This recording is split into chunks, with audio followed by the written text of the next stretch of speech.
ఇప్పటి వరకు గుంటూరు నగరంలోని మున్సిపల్ ఆఫీస్ నగరపాలక సంస్థగా కానీ ఇప్పుడున్న రైల్వే స్టేషన్ గుంటూరు వెస్ట్లో కానీ బీజేపీ ఏమేమి అభివృద్ధి చేశారో మనం చూసాము. అయితే ఈ రకంగా చూసుకుంటే ఇప్పుడు మనకి లామ్ అంటే గుంటూరు గోరంట్ల దాటిన వెంటనే లామ్ అనేది ఒక ప్లేస్ వస్తే ఆ లామ్ లోపలికి వస్తే ఇక్కడ వ్యవసాయానికి సంబంధించిన అగ్రికల్చర్ సైంటిస్ట్ అంటే ఇక్కడ అందరికీ రీసెర్చ్ సంబంధించిన సెంటర్ ఇదంతా ఇక్కడ ఉంది. ఏంటంటే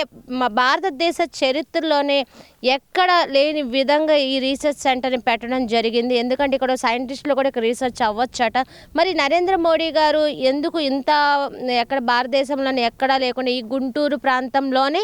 ఎందుకు పెట్టారు, అసలు దీనికి ఎంత బడ్జెట్ కేటాయించారో అడిగి తెలుసుకుందాము. సార్ నమస్తే సార్, చెప్పండి ఈ డెవలప్మెంట్ ఎవరు ఈ ఆలోచన, ఎందుకు ఇక్కడ పెట్టాలని అనుకున్నారు? దేశంలో రైతు వెన్నెముక,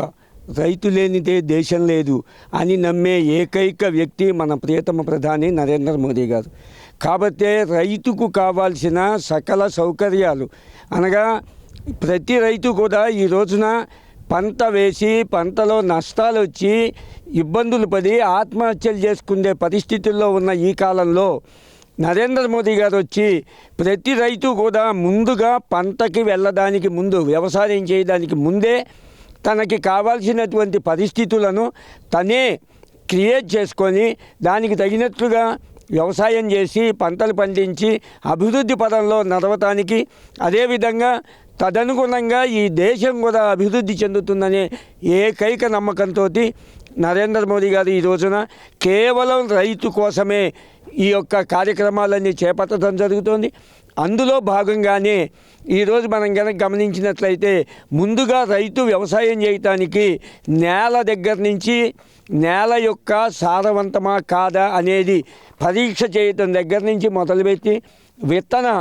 పరీక్షలు, విత్తనాలు ఎంతవరకు సబబు, అదేవిధంగా ఈ యొక్క సర్వేలు చేయటానికి కానివ్వండి, ఈ యొక్క పరీక్షలు చేయటానికి కానీ కావలసినటువంటి శాస్త్రవేత్తలను తయారు చేసేటువంటి కార్యక్రమాన్ని కూడా ఈ యొక్క నరేంద్ర మోదీ గారు చేపట్టడం, అదేవిధంగా ఈరోజు చదువుకున్నటువంటి విజ్ఞానవంతులైన వారంతా ఇతర దేశాలకు పోతున్నారనే భావంతో వారందరికీ ఇక్కడే కావాల్సినటువంటి పనిని కనుక కల్పించినట్లయితే ఈ దేశం అభివృద్ధి చెందడానికి కేంద్ర ప్రభుత్వం ఇతోధికంగా సహాయం చేస్తూ, ముఖ్యంగా ఈ యొక్క ఆంధ్రప్రదేశ్ రాష్ట్రానికి నడిబొడ్డున ఉన్నటువంటి ఈ యొక్క గుంటూరు పట్టణంలో ఈ యొక్క ఆచార్య ఎన్జీ రంగా వ్యవసాయ విశ్వవిద్యాలయాన్ని అభివృద్ధి పరుస్తూ దీంతో పూర్తిగా కేంద్ర నిధులతో మాత్రమే ఈ యొక్క కార్యక్రమాన్ని చేపట్టి రైతులకు కావాల్సినటువంటి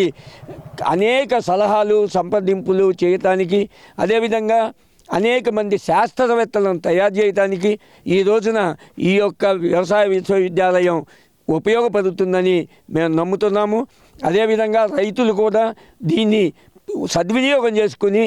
ఈ రోజున కావాల్సినటువంటి పంటకు కావాల్సిన సలహాలు సంప్రదింపులు ప్రభుత్వం దగ్గర నుంచి తీసుకోవాలని మేము కోరుకుంటున్నాం. ఇదే కాకుండా ఈ రోజున రైతుకి తేలికగా వ్యవసాయం చేయడానికి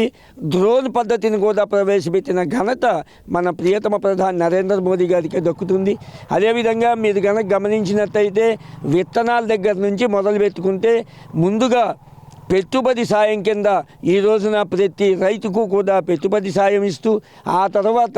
ఎరువుల దగ్గరికి వచ్చిన తర్వాత ఎరువుల్లో కూడా మీకు యూరియా కానీ డిఏపి కానీ సబ్సిడీ రేట్లతో సుమారుగా ప్రతి రైతుకి సంవత్సరానికి 25,000 రూపాయల ఆదాయం చేకూరే విధంగా ఈ ప్రభుత్వానికి ఏర్పాటు చేస్తూ,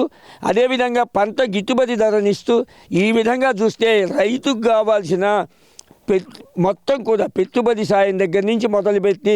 తను పండించిన పంటని అమ్ముకునేదాకా కూడా అనేక రకాలైనటువంటి సాయంతో, అదేవిధంగా ఇప్పుడు ఇందాక చెప్పుకున్నట్లు ఈరోజు కనుక గమనించినట్టయితే డ్రోన్ వ్యవస్థ, ఒక ఎకరానికి మందు చల్లాలంటే మామూలుగా అయితే ఒక రోజంతా పడుతుంది రైతుకి, కానీ కేవలం 5 నిమిషాల్లో ఎకరానికి సరిపోయేటువంటి ఈ యొక్క ఎరువుల్ని చల్లే కార్యక్రమాన్ని కూడా ఈరోజు రైతులకి చేరువలో తెచ్చిన ఘనత కూడా మన ప్రియతమ ప్రధాని నరేంద్ర మోదీ గారికి దక్కుతుంది. ఈరోజు మనం ఇక్కడ ఉన్నటువంటి ఈ యొక్క వ్యవసాయ పరిశోధనా కేంద్రం ఏదైతే ఉన్నదో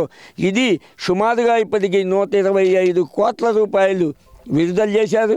రాబోయే కాలంలో ఇంకా దానికి అవసరమైన నిధుల్ని కూడా విడుదల చేసి ఈ యొక్క విశ్వవిద్యాలయం అభివృద్ధికి కేంద్ర ప్రభుత్వం ఇతోదిగా సహాయపడుతుందని మాత్రం మేము గర్వంగా చెప్పుకోగలుగుతున్నాం. విన్నారు కదా, వ్యవసాయ పరిశోధన కేంద్రంగా 125 కోట్లు బడ్జెట్తో, అంతకు మించి కూడా ఇంకా వస్తున్నాయి. బడ్జెట్తో ఇప్పుడు సంబంధించిన వ్యవసాయం కానీ ఇప్పుడు చదువుకుంటున్న విద్యార్థులకే కానీ దేశాలకు వెళ్లకుండా ఇక్కడే మన భారతదేశానికి ఈ రైతు ఎంత వెన్నెముకో, వ్యవసాయం ఎంత ముఖ్యం అనే దిశగా చూసుకుంటే ఇక్కడ టెక్నికల్గా కూడా యువతకి సపోర్ట్ ఇచ్చే విధంగా వేరే దేశాలకు వెళ్లకుండా కూడా నరేంద్ర మోడీ గారు తీసుకున్న నిర్ణయం చారిత్రాత్మక నిర్ణయంగా ఇక్కడ మనం చెప్పడం అయితే విన్నాం. చూద్దాం మరి రానున్న రోజుల్లో ఇది ఎంత డెవలప్ అవుతుంది, మరి విద్యార్థులకు ఎంత యూస్ అవుతుందో కూడా మనం చూడాల్సింది కూడా ఉంది. కెమెరామెన్ లలిత, శ్రావణి, RR9 న్యూస్.